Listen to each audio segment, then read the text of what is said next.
Bienvenidos a este episodio de Mito Cristiano. Mi nombre es Juan David Valdés y esto es Mitología Bíblica Volumen 2.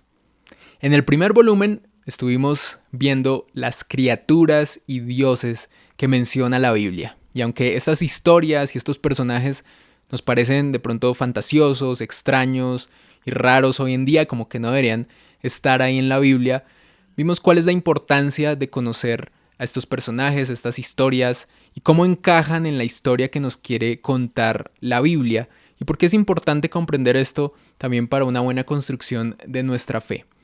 Vimos cómo se relacionaban, por ejemplo, los relatos de la Biblia y los personajes que menciona la Biblia con relatos de culturas antiguas o civilizaciones antiguas, de los que aún hay muchos misterios por resolver y quizás la Biblia puede ser como una pieza más de ese rompecabezas que entre filósofos, historiadores, arqueólogos y los mismos creyentes hemos tratado de descifrar por muchos años.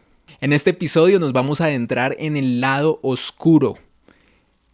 La maldad, el diablo, los demonios, qué criaturas hacen parte de esa rebelión que menciona la Biblia. Y al igual que en el anterior episodio, cómo se relaciona esto con los relatos y las historias que conocemos en la antigüedad. Al igual que en el episodio anterior, vamos a estar mostrando imágenes, pinturas, representaciones artísticas muy interesantes. Y los invito a que nos acompañen hasta el final porque realmente es fascinante todo lo que vamos a encontrar hoy en estas narrativas y en este episodio que se llama Dragones y Serpientes. Y esto es básicamente de lo que vamos a hablar hoy. Vamos a explorar historias, misterios, vamos a responder o tratar de responder preguntas de dónde viene la maldad, por qué en la tierra hay maldad, por qué somos como somos los seres humanos, qué personajes menciona la Biblia, qué explicación da la Biblia a todo lo que vemos, no solo a lo largo de la historia, sino hoy en día también. Comenzamos con un relato que no está propiamente en la Biblia y es la historia de Lilith. La historia de Lilith es citada en el Midrash judío y también más adelante por algunos textos en la Edad Media que dicen citar esta literatura judía antigua. Lilith se conoce como la primera esposa de Adán. ¿Cómo así que la primera esposa de Adán? Yo pensé que la única esposa de Adán había sido Eva. Pues, según este mito, este relato, Lilith fue la primera esposa de Adán. Lo que pasa es que a Lilith no le gustaba mucho someterse, si lo ponemos en términos bíblicos, a Adán. Este orden que Dios estableció como, con el hombre como cabeza de la mujer, a Lilith no le gustaba. Y por eso se rebeló contra Dios, pronunció, según estos textos, el nombre prohibido de Dios y terminó siendo expulsada del paraíso. Luego se convirtió presuntamente o supuestamente en un demonio que atormentaba a los bebés recién nacidos y a las mujeres embarazadas.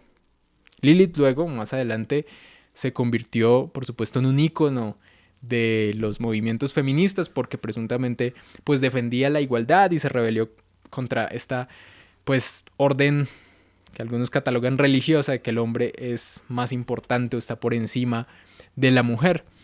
Este relato es muy interesante porque nos hablaría como de una primera rebelión, ¿cierto? De una creación de Dios, hacia Dios, hacia lo que Dios establece. Y algunos defienden que efectivamente la historia de Lilith tiene bases bíblicas. Los que defienden esta teoría dicen que en el Génesis encontramos dos relatos de creación de los seres humanos diferentes. El primero está en Génesis 1:27, cuando dice que en el sexto día Dios creó al hombre y la mujer, a su imagen los creó.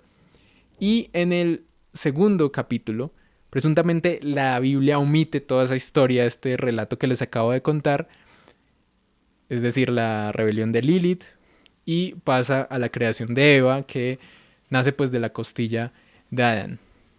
Este relato es muy interesante porque de hecho sí hay una pequeña mención de Lilith, o presuntamente de la Lilith de la que acabamos de hablar, en la Biblia, y está en Isaías 34:14. Dice: los gatos salvajes se juntarán con hienas y un sátiro llamará al otro. También allí reposará Lilith y en él encontrará descanso. Entonces esta es la única mención realmente que hace la Biblia o que encontramos en toda la Biblia sobre Lilith. Pero no es la única mención en el mundo antiguo de este presunto ser, porque en la cultura de Mesopotamia, en la civilización mesopotámica, que ustedes saben que es la primera civilización de la que tenemos registro, había un demonio, existía un demonio que se le relacionaba con los búhos y con este andar nocturno, y se llamaba Lilitu. Pues ahí está la similitud, Lilith y Lilitu, que muchos creían que la literatura judía o estos relatos judíos, el Midrash está citando de hecho a este demonio mesopotámico. Pero dejemos de lado un poco estos relatos y estas historias apócrifas, por decirle de alguna manera, y vamos propiamente a lo que dice la Biblia, ¿cierto? Quería ir en orden cronológico porque pues aquellos que creen en la literalidad del Génesis, repito, pues pueden encontrar o pueden acomodar a Lilith por ahí como la primera rebelde, ¿cierto?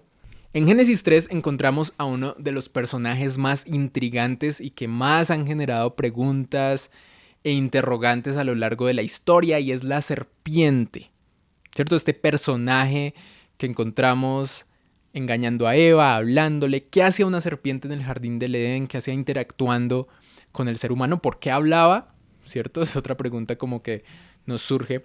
Y de nuevo, los que creen en la literalidad de la Biblia relacionan a la serpiente con un personaje o con una criatura que aparece más adelante en la Biblia, específicamente en una visión de Isaías, y es el serafín. Ahora, no hablé del serafín en el episodio anterior, precisamente porque lo iba a mencionar en este segundo volumen, a pesar de que hace parte de ese ecosistema celestial, porque siempre lo vemos también cerca a la presencia de Dios. Escuchemos esta descripción que hace Isaías del serafín. Ahí tienen también una imagen que pueden ver más o menos para que se lo imaginen. Y dice, por encima de él, es decir, de Dios, había serafines. Cada uno tenía 6 alas. Con 2 cubrían sus rostros, con 2 cubrían sus pies y con 2 volaban. Y el uno al otro daba voces diciendo, Santo, Santo, Santo, Jehová de los ejércitos, toda la tierra está llena de su gloria. Entonces ahí los vemos también similares un poco a los querubines, que también estaban como muy cerca o cuidando la gloria o la presencia de Dios. También estaban los serafines, que básicamente Isaías los describe como unos seres llenos de alas por todos lados, bastante extraño. Y aquí hay algo muy interesante, y es que la palabra hebrea con la que se refieren a los serafines se puede dividir, bueno, si partimos la palabra en saraf, que es una palabra que significa quemar o arder o ardiente, de donde deriva el término serafín, que de nuevo si lo dividimos es saraf, fim, im es el plural en el hebreo, y este término, esta palabra, es la misma que se usa en otros pasajes para referirse a serpiente o saraf. Ese mismo término, esa misma palabra, también puede significar serpientes. De hecho, lo encontramos también en Números 21, del 6 al 9, donde nos hablan de este relato donde aparece una plaga de serpientes venenosas a atacar al pueblo de Israel, y es cuando Dios le dice a Moisés que haga una serpiente de bronce, y todos aquellos que miren la serpiente de bronce entonces van a ser sanos de ese veneno. Entonces, algunos hacen esta relación de que las serpientes, que significa saraf, y los serafines, es decir, esto puede significar que estos serafines realmente eran como serpientes con alas, ¿cierto? Si unimos también con la descripción de Isaías. Y voy a parar ahí un momento porque además de la Biblia, hablando de serpientes como estos símbolos del mal, también encontramos esto en otras culturas antiguas, en otros relatos antiguos. Por ejemplo, en la mitología egipcia encontramos a Apophis, que es un enemigo de Ra, y se le describe como una serpiente gigante o muy larga. En la mitología griega también encontramos a Pitón, que es una serpiente gigante que custodiaba el oráculo de Delfos, y que fue combatida y asesinada efectivamente por Apolo. También simbolizaba como el caos, como la destrucción, como el peligro y esa enemistad, esa oposición con los dioses. Y mi favorita, la serpiente que le roba a Gilgamesh la vida eterna. La epopeya de Gilgamesh, ustedes saben que es el poema más antiguo que hemos hallado como humanidad. Y cuenta la historia también de este hombre que va en busca de la vida eterna, de una planta que supuestamente le va a dar la inmortalidad o la vida eterna. Y él se queda dormido. Gilgamesh se queda dormido. Imagínense uno dormirse después de un largo trayecto para encontrar la vida eterna y un animal, una criatura, una serpiente, dice este poema, se la roba. Se la roba mientras duerme. Entonces, ahí encontramos cierta similitud, ¿cierto? Con el relato un poco de la Biblia que muchos han comparado. Y es que la serpiente es la culpable de que el humano, en este caso Gilgamesh, no encuentre la vida eterna. Ahora, si nosotros juntamos todo lo que hemos hablado, porque son como piezas de rompecabezas, primero tenemos a las serpientes, ¿cierto? Que relacionamos con este término de Saraf, el mismo que se usa para describir a estos seres que describió Isaías como serafines. Y tenemos también la descripción de Isaías que los muestra como con alas a estas criaturas como llenas de alas. Entonces, si juntamos serpientes y alas, ¿qué criatura obtenemos de eso? ¿Qué criatura tiene ciertas similitudes con eso?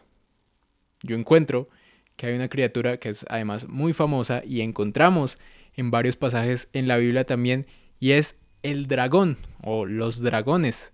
Y con los dragones hay algo muy interesante, y es que muchas culturas en la antigüedad tienen registros o evidenciaron o plasmaron en sus escritos y en sus historias la presencia de estos seres, de estas serpientes aladas, ¿cierto? Porque se les describe generalmente como unos reptiles con alas. Encontramos, por ejemplo, al dragón Mushu en Mesopotamia, que no creo que tenga nada que ver con el dragón de Mulan, ¿cierto? El dragoncito ese rojito. También, un poco más cercano a nosotros, voy a tener problemas con ese nombre, pero voy a intentarlo, el Quetzalcóatl de la cultura azteca, que era aparentemente muy importante, y ellos lo describían como la serpiente emplumada o una serpiente emplumada. Esto se me hace muy similar, por supuesto, a las descripciones de los dragones o lo que tenemos todos en el imaginario como un dragón. En China, por supuesto, que los dragones o toda esta narrativa y estas historias de los dragones es muy importante. De hecho, los emperadores chinos se consideran descendientes o se consideraban descendientes de los mismos dragones, seres que poseían ese espíritu del dragón. Y los dragones se convirtieron de hecho en un símbolo oficial de estos imperios o este imperio chino que se extendió a lo largo de tantos años. Los dragones no eran extraños para las civilizaciones antiguas o las culturas antiguas. De hecho, en la Biblia se hace mención de dragones. En Apocalipsis 12:7 dice: después hubo una gran batalla en el cielo, Miguel y sus ángeles luchaban contra el dragón, y luchaban el dragón y sus ángeles. Y en Apocalipsis 12:9 dice: este gran dragón, la serpiente antigua llamada Diablo o Satanás, el que engaña al mundo entero, fue lanzado a la tierra junto con todos sus ángeles. Apocalipsis 22 dice: y prendió al dragón, la serpiente antigua, que es el diablo y Satanás, y lo ató por 1000 años.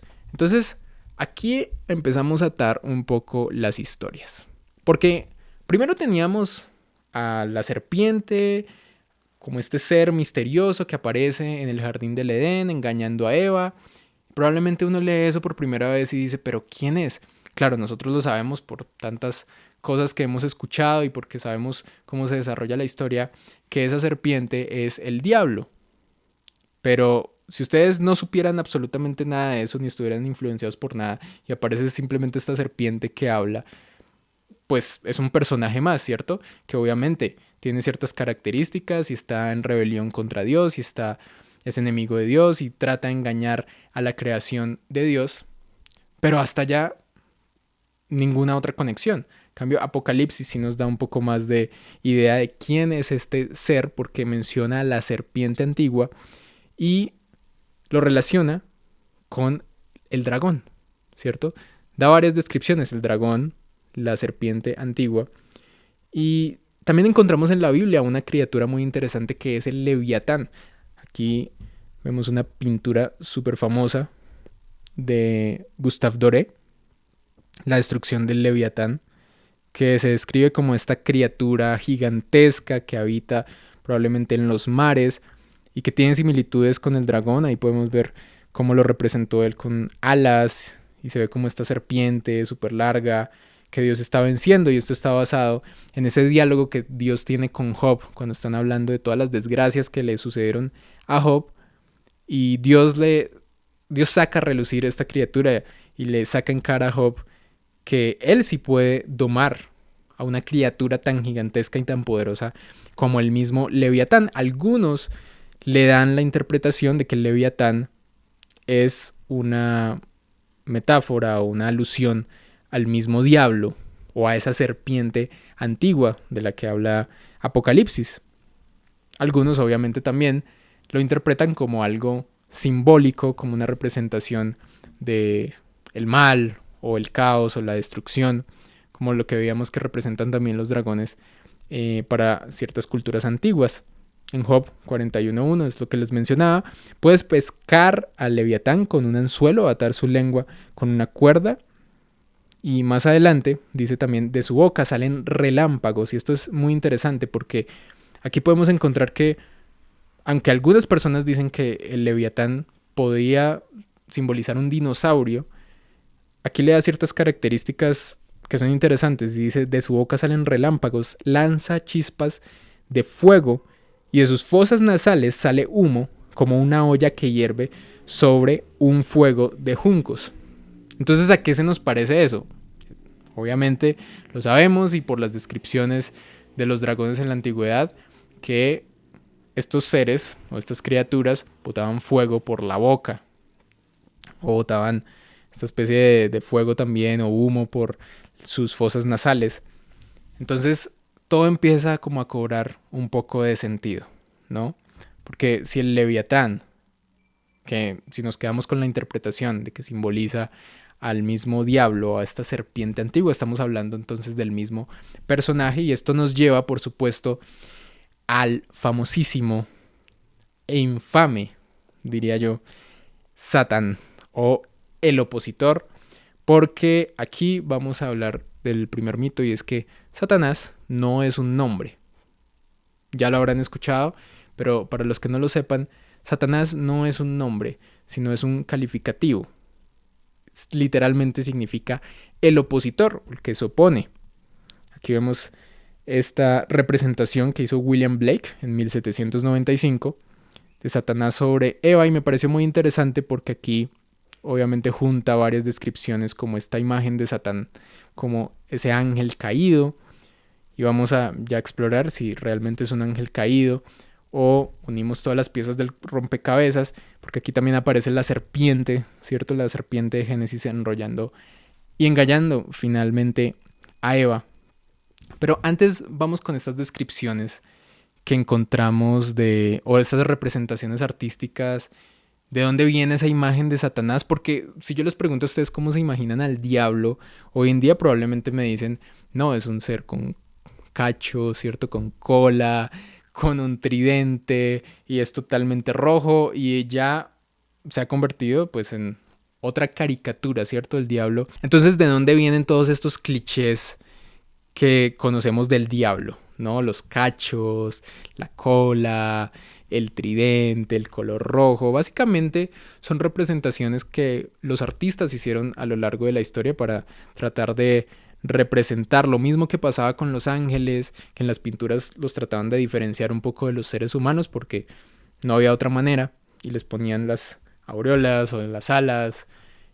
Lo mismo pasó con el diablo, que donde se tomaron algunas representaciones de dioses antiguos, de deidades paganas, Y esto es muy interesante porque en algún momento en la historia de la iglesia sucede que convergen, ¿no?, muchas culturas en Roma, o antes de que el cristianismo fuera instituido como una religión oficial.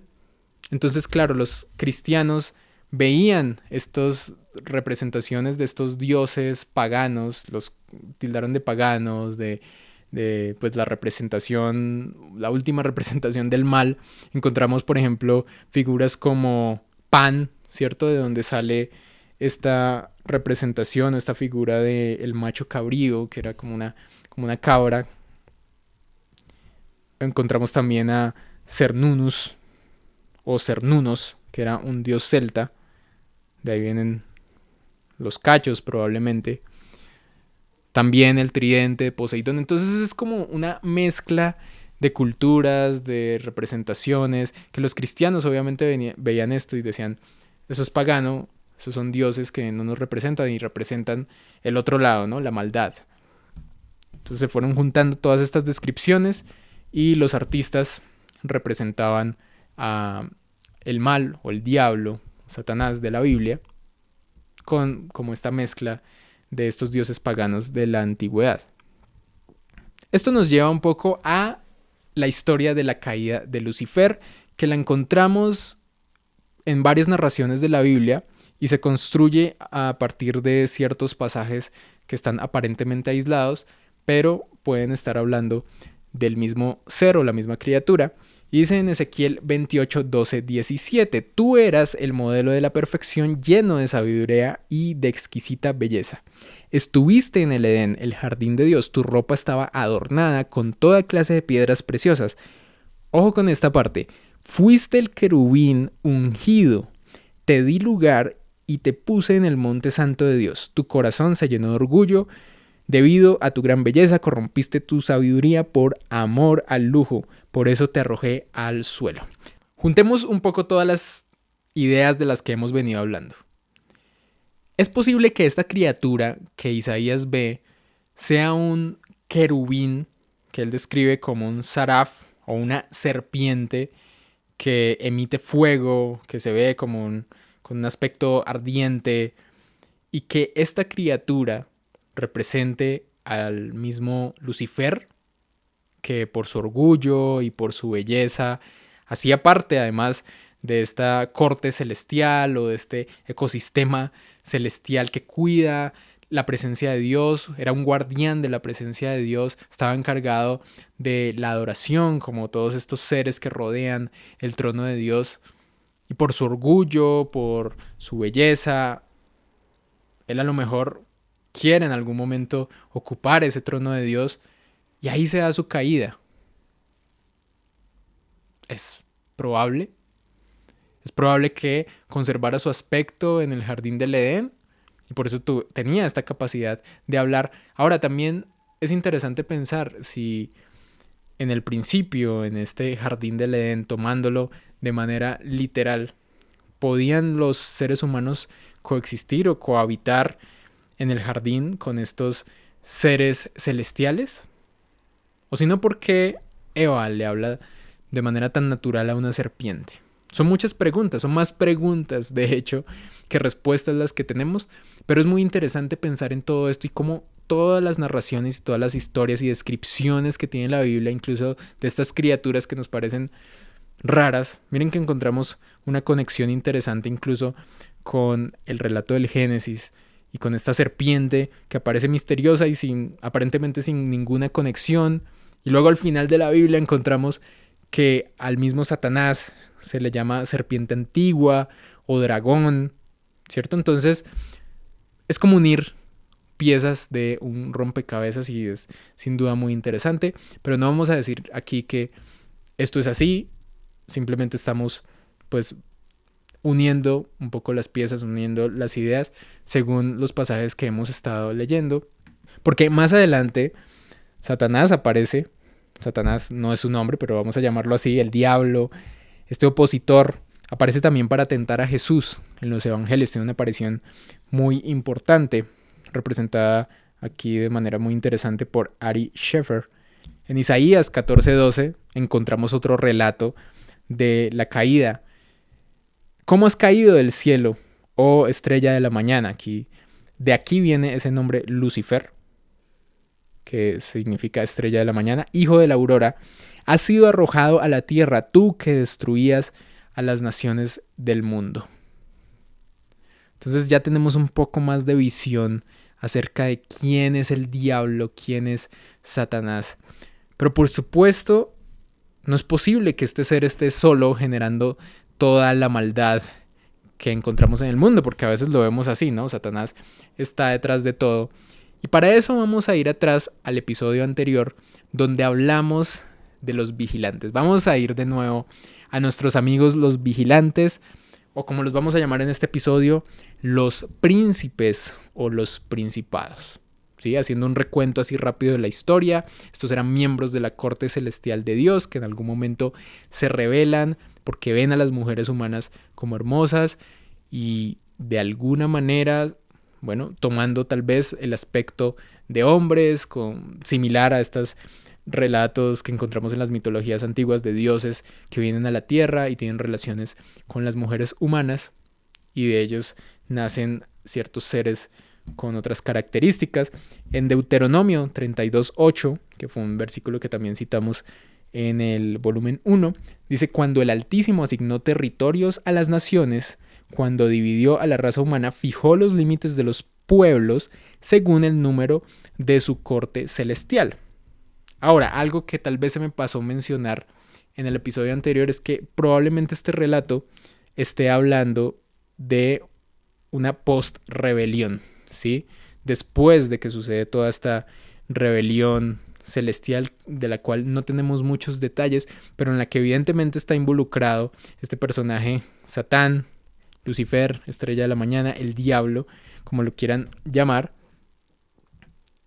y en la que también están involucrados estos seres, ¿sí?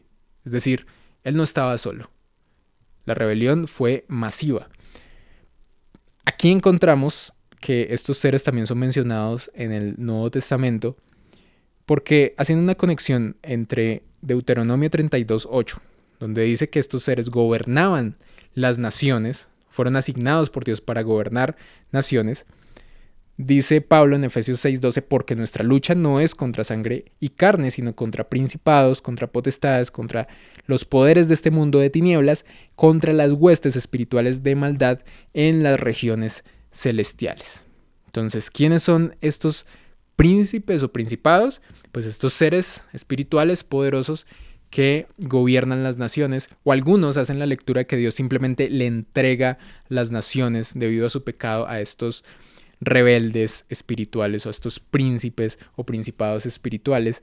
De ahí nace, por ejemplo, un relato muy interesante que encontramos en Daniel 10, porque estos príncipes o estos dioses no los encontramos nada más al inicio de la Biblia o en esa pequeña mención que hace Pablo, sino que también hay una pequeña escena de acción que encontramos en Daniel 10, y es cuando se nos describe que Daniel había estado esperando una respuesta, una oración que él había hecho, y el mensaje a través de un ángel, un malaquim, que son los mensajeros, iba en camino, pero se le atraviesa a este ángel, él mismo lo dice, un príncipe, uno de estos seres que es poderoso, y es el príncipe de Persia, el príncipe de la región de Persia, que en ese momento estaba gobernando prácticamente el mundo conocido, y Israel estaba bajo el gobierno, el pueblo de Israel, los judíos estaban bajo el gobierno de este imperio persa.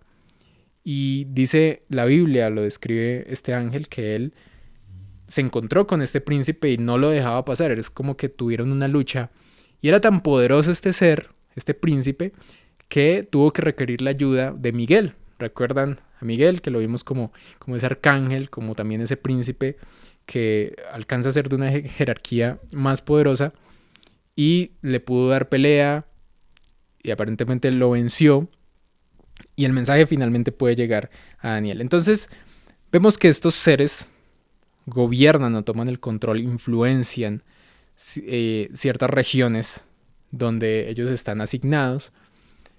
Y eso es interesante porque, conectándolo un poco con lo que sucede hoy en día y nuestra percepción del mundo espiritual, no sé si ustedes han escuchado que en algunas iglesias, sobre todo de corte protestante, se hacen las famosas guerras espirituales, ¿cierto? Donde pues se nos incluye a nosotros como seres humanos en esta lucha, y hay algunas personas que pues se toman el poder o interpretan ciertos versículos como con la idea de que nosotros le podemos dar lucha a estos seres, a estos príncipes o a estos principados que gobiernan ciertas regiones.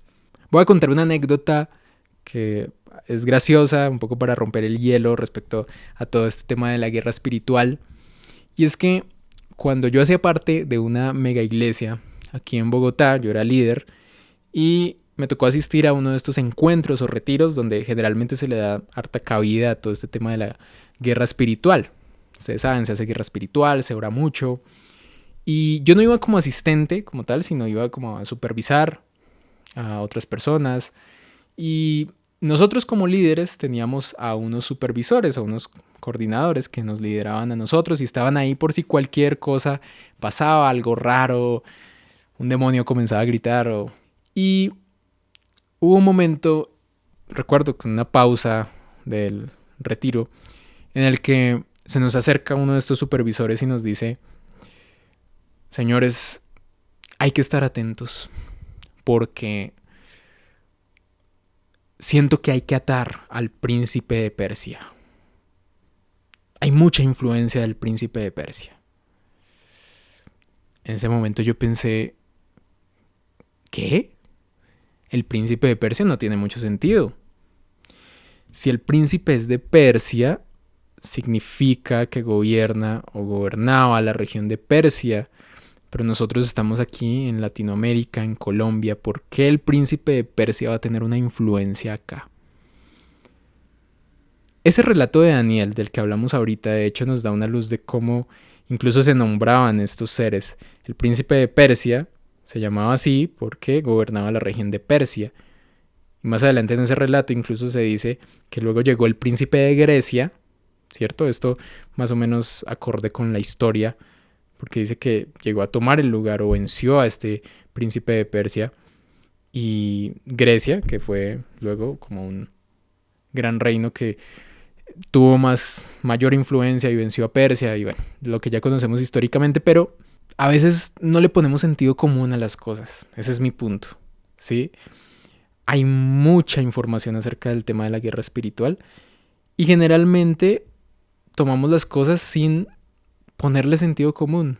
¿Cómo que el príncipe de Persia? ¿Por qué voy a estar atando al príncipe de Persia si el príncipe de Persia probablemente es un ser que ya no tenga ninguna influencia? Es decir, no tiene ningún sentido, ¿sí? No tiene ningún sentido, y en este tema de la guerra espiritual, ahorita ya al final vamos a hacer una reflexión acerca de eso, de cómo lo podemos aplicar hoy en día y lo que vemos hoy en día que nos puede servir todo este tema, pero mi reflexión ahorita es como sentido común.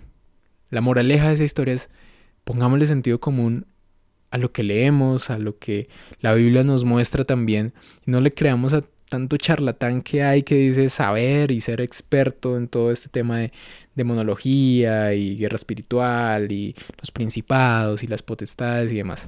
Entonces, volviendo un poco a la historia o el relato que habla, el relato original que habla de estos seres, los príncipes, los hijos de Dios, los Elohim, como vimos en el episodio pasado, vemos que de estos seres, de la relación de estos seres con las mujeres humanas, nacieron unos otros seres, otras criaturas también por lo demás extrañas, que son los Nefilim, que normalmente se les describe como los gigantes, pero en realidad ese término Nefilim, esa palabra, significa los caídos o los que hacen caer, ¿sí? Aquí vemos una pintura que me parece bastante adecuada para imaginarnos un poco el tamaño que tenían estos seres.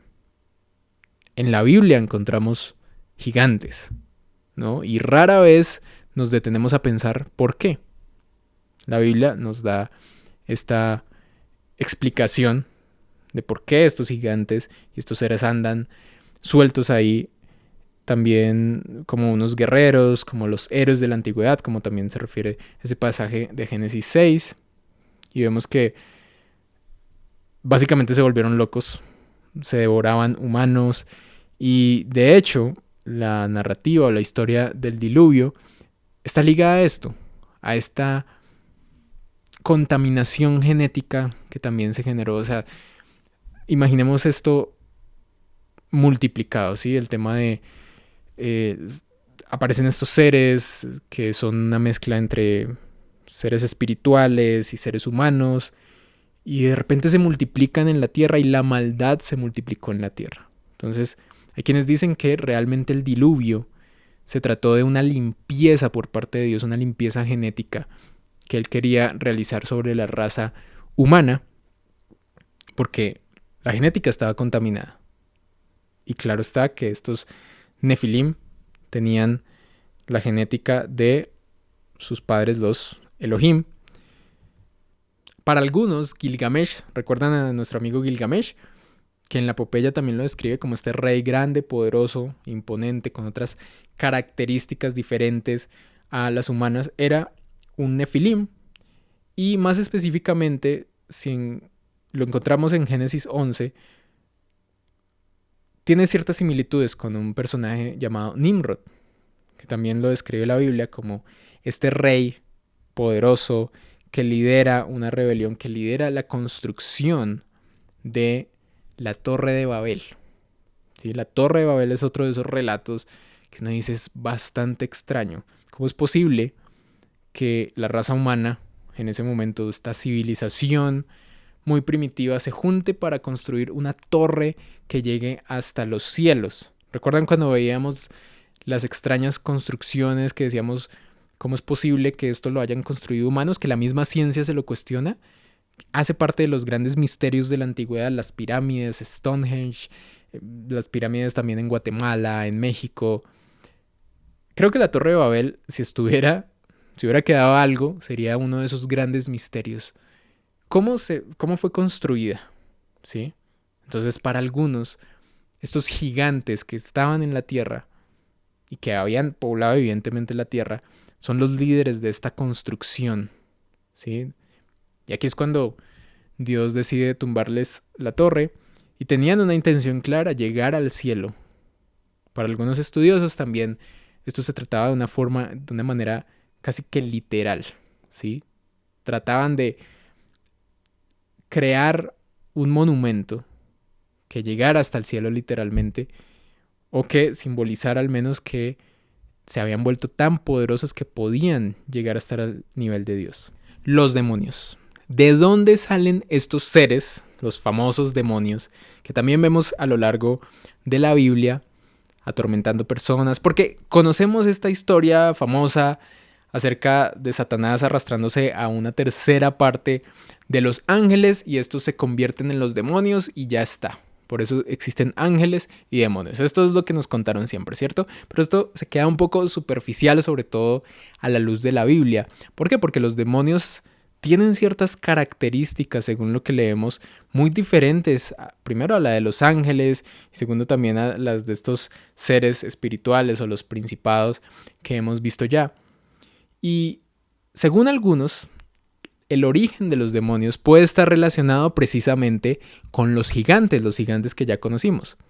De hecho, la Biblia menciona a una raza específica de gigantes llamada los Rafaim, o se refiere a una raza de gigantes llamada los Rafaim en el Antiguo Testamento, que aparecen, recuerdan, habitando esas regiones de Canaán con los que los hebreos o los judíos tienen que luchar para obtener la tierra prometida.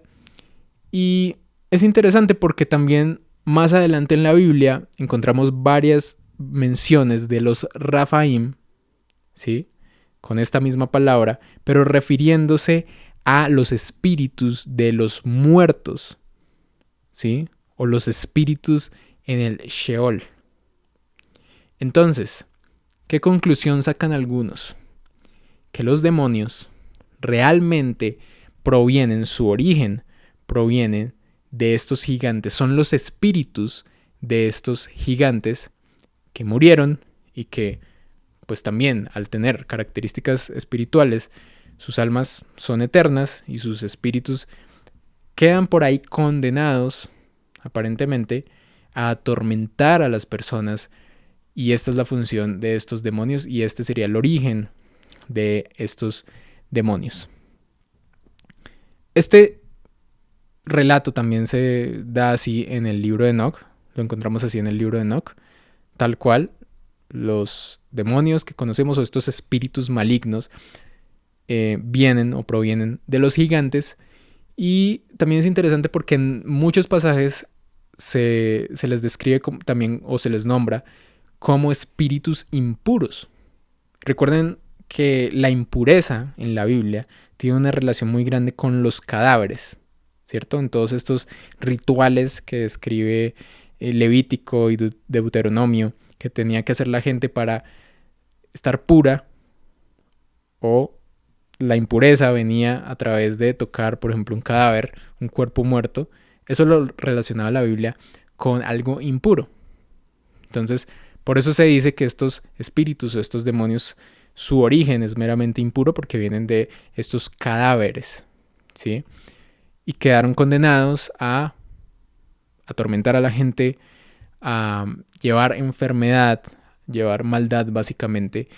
Y aquí hay que realmente detenerse un momento y pensar si realmente los demonios son esto que muchas veces nos han vendido, que es que todos los cristianos, incluso personas que hemos nacido de nuevo, estamos llenos de demonios. Porque en mi experiencia, en las iglesias en donde he estado, siempre se maneja esta narrativa o esta percepción de que todo el que llega es digno de ser exorcizado, ¿cierto? Como la película El Exorcista, de meterse a un cuarto y hacer guerra espiritual y sacarle todos los demonios y todos los espíritus malignos a la gente, incluso después de nacer de nuevo. Porque una cosa es antes de conocer a Jesús, pero otra cosa es después de conocer a Jesús, en la que somos libres de toda posesión demoníaca y de toda influencia demoníaca. Les encanta toda esta historia y toda esta movida de los demonios atormentando a la gente y decirle a la gente que están endemoniados por cualquier cosa, y entonces le ponemos nombres a los espíritus y a los demonios. Entonces está el espíritu de depresión, el espíritu de tristeza, el demonio de la soledad, el demonio del llanto, un montón de cosas que uno dice, Dios mío, ¿de dónde sacamos tanta cosa? Ustedes han visto que hemos tenido que escarbar de aquí y de allá, a veces en la Biblia, para hacernos algunas ideas, y aún así considero que el rompecabezas está incompleto. Y esta es la reflexión que también quiero hacer. Isaac Newton dijo alguna vez que lo que nosotros conocemos es una gota, es como una gota de agua. Y lo que ignoramos o lo que desconocemos es como un océano entero. Y creo que esto aplica también para este tema. Y esta puede ser una conclusión de ambos episodios, es que lo que conocemos realmente sobre este tema y sobre el mundo espiritual es muy poco. Es importante porque lo que tenemos a la mano y lo que se nos ha dado a través de la Biblia o a través de otros textos, pues nos sirve para fundamentar nuestra fe, pero creo que el panorama queda bastante incompleto. Y si ustedes se dan cuenta, ustedes mismos quedarán con un montón de preguntas. Yo no pretendí aquí traer un montón de respuestas y decir es que el mundo espiritual funciona de esta manera y solo de esta manera como yo lo digo. No. Es válido quedar con un montón de dudas y preguntas, y creo que de eso se trata. Se puede seguir investigando, podemos seguir leyendo la Biblia y buscando un poco más piezas de este rompecabezas. Y digo esto porque hay tantas personas y hay tanta manipulación que se ha dado lamentablemente por esta idea de ser o conocer también el mundo espiritual, y llegan personas y nos dicen, no, es que los principados y las potestades y tenemos que atar al príncipe de Persia, y tú tienes un espíritu de tristeza y de depresión y lo detecto. Y hay personas que te dicen, no, es que yo siento, es que yo discierno que tienes un espíritu, que tienes un demonio, y vente, lo vamos a sacar, y se inventan un montón de cosas Y a través de todo esto, lamentablemente hay muchas personas que han salido lastimadas porque los manipulan precisamente con toda esta idea de que tienen un espíritu, que tienen un demonio, que tienen yo no sé qué. Y hay personas que dicen, pero ¿cómo así? Yo nací de nuevo, yo tengo a Jesús en mi corazón. ¿Cómo es posible que esté influenciado de esta manera por algún demonio o estoy endemoniado? ¿Saben dónde están los verdaderos demonios? Yo los he visto vistiéndose y diciendo que son la iglesia verdadera y la única iglesia. Y se visten de hábitos y le dan poderes a personas.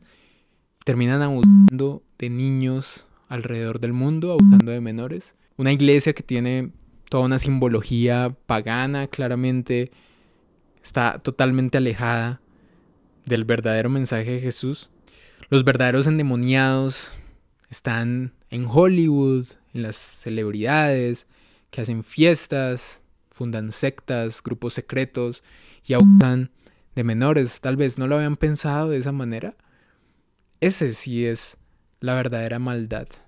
No decirle a la gente de tu iglesia estás endemoniado o tienes que ser libre de todos estos demonios. No descarto que antes de conocer a Jesús hubiéramos podido ser víctimas de la influencia demoníaca. Además, los demonios en la Biblia están relacionados, sobre todo los vemos en los evangelios, con enfermedades mentales, enfermedades que afectan directamente el comportamiento de las personas, enfermedades físicas que prácticamente están matando a las personas. Vemos cómo Jesús libera a los endemoniados que tienen estas características, ¿no? Los demonios también necesitan un lugar, un cuerpo donde habitar. Por eso se diferencia de los ángeles o de los otros seres espirituales que hemos visto.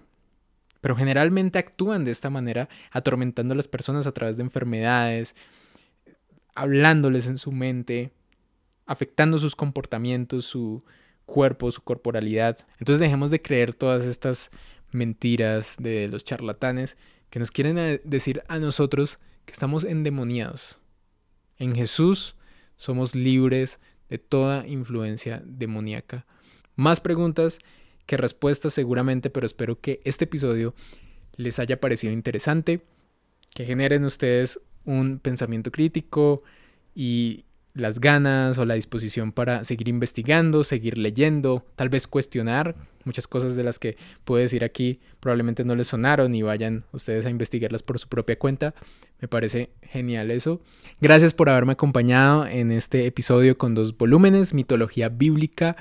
Les doy gracias por hacer parte de este proyecto Mito Cristiano. Si les gustó este contenido y todo lo que hacemos, por favor suscríbanse, los invitamos a suscribirse, a seguirnos en todas nuestras redes sociales, en Instagram, TikTok, en Spotify, darnos ahí una calificación, se los agradeceríamos mucho, nos ayuda mucho para seguir y continuar con este proyecto.